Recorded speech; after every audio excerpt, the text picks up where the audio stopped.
Let's look at our money mirror, where we're gonna take a look back at this current year in order to leap forward in 2025. This month, I want our intention to be on reflecting as a way to guide for the future. So we wanna set ourselves up for success in the new year, really feeling like we're starting the year off strong, right? And continuing that momentum, obviously, throughout the 12 months.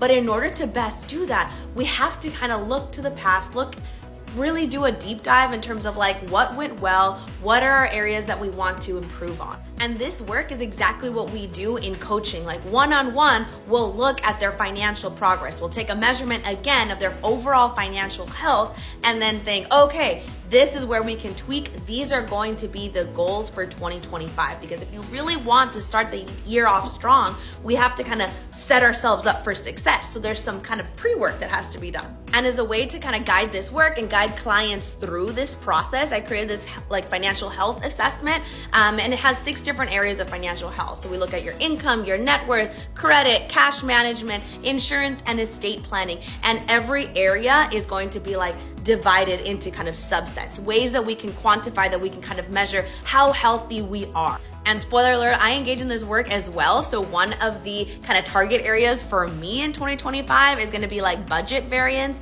our savings rate, and then kind of estate planning in general. Those are the kind of 3 really big targets. So as you conduct this kind of assessment of where you are, you can start to see, if I don't actually know what my budget variance is, for example, maybe that's an area that I can target. Or perhaps if you're like, okay, I really want to work on debt payoff, then there we go. Or maybe you're like, all right, I'm a little bit more stable. Let me increase my savings rate specifically through investing. Let me make sure that I'm like maxing out my Roth IRA, for example. I want to also acknowledge that as we're doing this kind of like big assessment, big reflection of where all of our numbers kind of sit, it can be a little bit triggering. It can be a little bit emotionally charged for a lot of people. And I want to remind you that there is no judgment that we're placing on this. We are looking at facts, we're looking at the data, and we're already being different. We're already changing our kind of future because we're engaging in this work, because chances are you may not have done that before, right? And so simply by taking this action, we're already on that journey to kind of financial empowerment, financial security. So if you're calculating your net worth and you realize, oh, I have a negative net worth, we're not gonna spiral into like shame of like,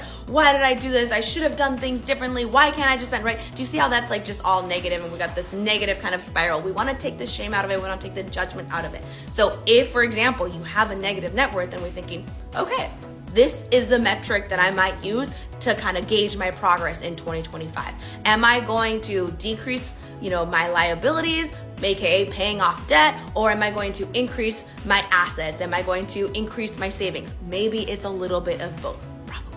In order to set yourself up for financial success in the coming year, remember to look back in order to leap forward. And as always, for a one-on-one support and looking at your financial health, please book a consultation. I'd love to work with you.